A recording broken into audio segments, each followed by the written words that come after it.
Hello and welcome back to Just for Today. I'm Jamal Normie, Hey, I'm Miranda, the addict. and today we're going to be talking about mourning your past. So, regrets? Is that No. just mourning your past? Yeah. Being sad about it? Mourning means being sad. Letting go of your past. Letting go of your past. Yeah. But first we have a scripture. It goes, Today's scripture is Mark 5:34. Daughter, your faith has healed you. Go in peace and be free of your suffering. That's my favorite scripture. ever? Well, yeah, I mean, so I don't know. I can relate to it. I can relate to it a lot. Yeah. When did it become your favorite scripture though? Soon. I think in church I had to come up with a scripture or something about that relates to you, or someone in the Bible who I don't know, Mary Magdalene. I was looking into her and that scripture, I found that scripture and I can relate to it, What's the scripture one more time? Mark 5:34. Daughter, your faith has healed you. Go in peace and be freed of your suffering. So tell me a little bit about what you remember about it then. Well, your faith has saved you. If it wasn't for finding my faith, I wouldn't be saved. And go in peace and be free of all your suffering. Before you're saved, you're going through so much, so much pain and anger, resentment, so much feelings. I had so much feelings, yeah. And so that it goes back into just giving it to God, finding your faith and giving it to God, letting it go. You don't have to suffer anymore. God's got you. God will handle it. I really like that. Yeah, I really like that scripture. Do you remember so you read around it though, right? Around what was going on during that scripture? Yeah, well, I read about Mary Magdalene and how, she followed him. He saved her, and then, then she just followed him, faithfully, through the whole cross, him going through the what's it called? When he had to go up on the cross and everything, she was just very faithful to him because he saved her. And so that's just how I feel. God saved me, so I'm forever faithful to him. In the Passion, side comment, in the Passion of Christ, who was the girl? Well, there was... Is there multiple? Mother Mary, and then, what's that guy's name? My brain's not working. And then Mary Magdalene was there too. Okay. But in the movie though, the Mel Gibson movie we watched, The Passion of Christ, and that girl that walked up to it, was that Magdalene, or was that? Yeah, the two women. They were both Marys. One was Mary Magdalene. The other one was the Mother Mary. Okay. Yeah. Anyway, but ultimately, it's about letting go of your past. Yeah, and just so the topic is, healing. But yeah, going back to, the topic, mourning your past. I'm going through a lot of that lately, having to I'm still mourning my past. I'm mourning who I was and having to let go of who I was, even though I was in active addiction. I just, family and friends and just, there's a lot that I still miss, not doing the drugs, but, I was, just family traditions, Thanksgiving is right around the corner, and I've had to let go and distance myself from a lot of my family, and by choice, because that's for my own, mental health, and it hurts, I have to accept it, and I'm letting it go and giving it to God, but you still think about it, and it just still bums me out, But at the same time, I'm making new traditions and building the new me, and so I'm kind of at this crossroad, or this whole so close to who I was and now growing who I am. So I'm mourning who I was. Yeah, I get like that sometimes too. I just miss my old life to an extent. You miss having fun and doing things. But for you though, you're saying though it's not, you don't miss how you felt when you're doing the drugs, but it's more about missing family because of the time. Is that what we're saying? Because of all the damage that took place from getting into recovery, I lost, I lost a whole side of me, with the divorce. So there's that family and friends associated with that aspect. And then like with my personal family, like, I don't talk to one of my sisters, and yet, and just because of the distance that I keep from my family, just because it's toxic to my mental health, it's just, I have to I have to distance myself. Yeah.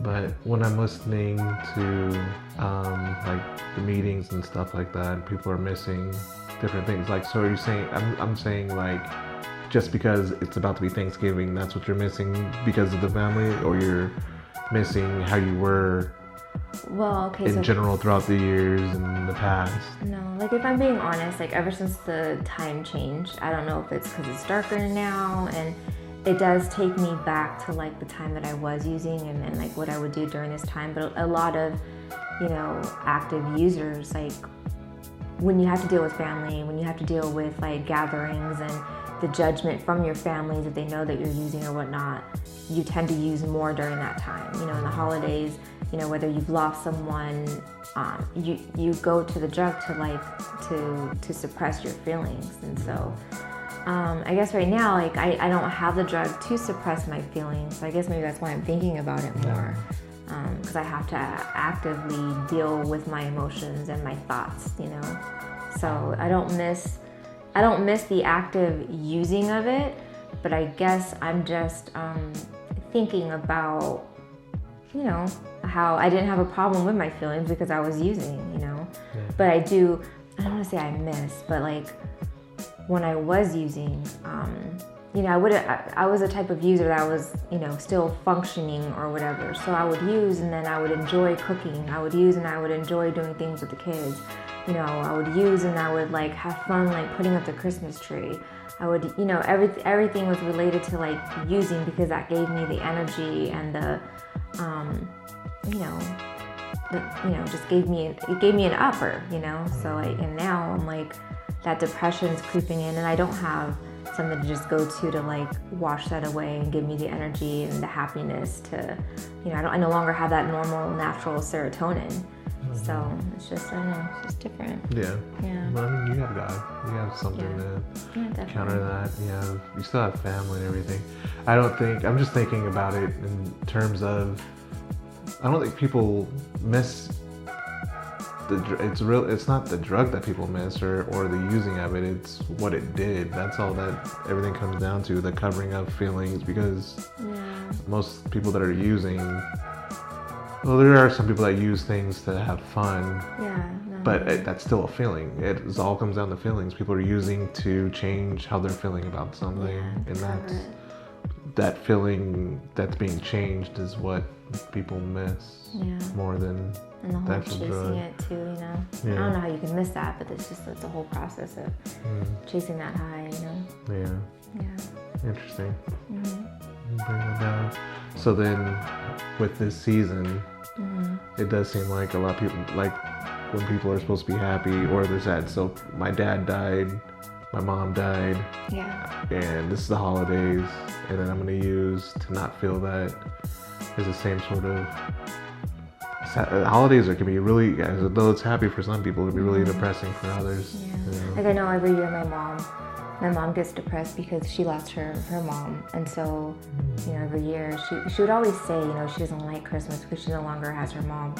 But I mean, I wouldn't ever see her actively like depressed or sad. She still gets by and does all the traditions, But and especially this year with COVID, I think it's even harder on not me, but everyone. Like just being distant from your family this whole year, and then a lot of people are just, they don't care that COVID's happening or anything, and they're just like, well, I'm going to see them anyways because we've had such a crappy year that's what we're going to do.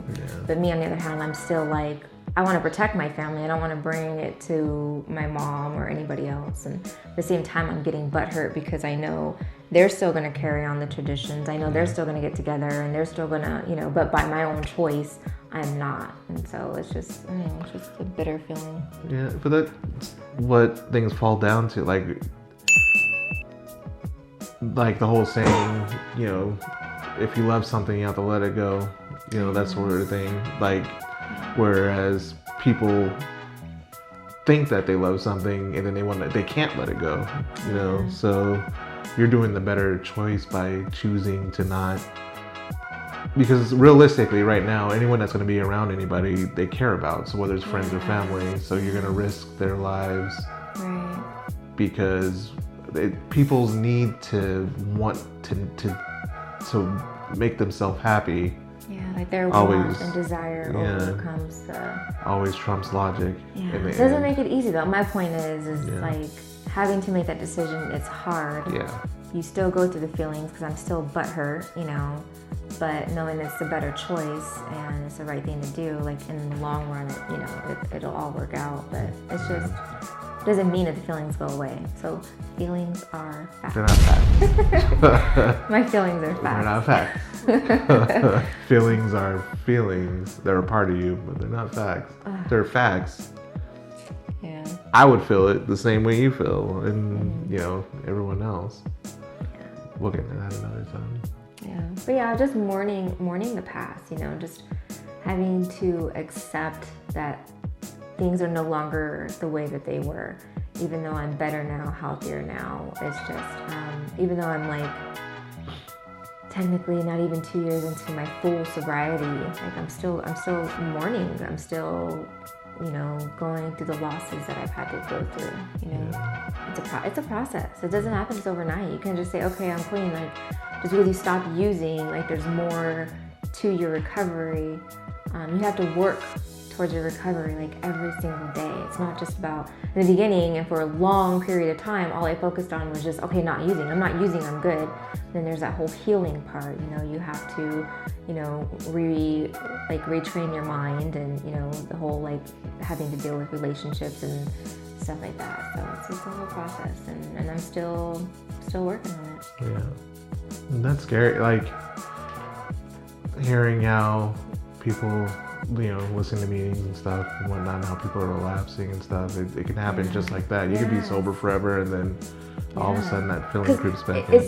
It's all in your head. Like a simple thought. Like even though you're focused and like I pray every day, it still pops in my head. Like I still get memories. Like you'll just have a memory this time. Like I'm getting a lot of these like, oh, this time of year, 4 years ago. You just get these thoughts in your head. Even though I pray every day and I focus on my sobriety every day, whether it's the time of year or like the road that you drive by or, memories. You just, you're in your car and you're thinking, you just have these memories pop up in your head. Like if you don't stop that train, your mind can just take you right back there. And even though like, I don't know, it's like, it's okay for your mind to take you there because as long as you realize, well, look how far I've come. Like I'm no longer there. So I'm grateful and I thank God that I'm where I'm at today. But you definitely still have those, you get those thoughts in your head. And that depends on like how strong you are in your sobriety and your program. You can easily relapse, like so easily you can relapse, I would say it's good to go there though, because that's a slippery slope. Once you start thinking about something, you get drawn into it. Yeah. And that's why you have a sponsor, because as soon as, like when you do have those thoughts, or when like you're having like a week that I'm having, you that's what you're supposed to do. You stop and you talk to your sponsor, so you can work those out so that you don't rely on yourself to get you through that, because you are you are an addiction. Like your brain is like mental problems. So. Yeah. It's all mental in general. Yeah. Like if we were able to get ourselves out of that situation, we wouldn't have been addicted in the beginning. Yeah. That's sad. That's scary. Yeah. But again, it's part of the process, Like that's what happens to everyone. We all have those thoughts. Yeah. But it's again though, it's not just you guys. Everyone. Everybody has something. That's what I'm saying. Like everyone should have a program. Everyone should have a sponsor or that trustworthy person. Which is why people go to therapy and things. But even thinking about people right now, they're thinking they're addicted to their family. They're addicted to their friends. This is why this virus is going crazy and these hospitals are getting filled up because we can't. People are addicted to feeling good,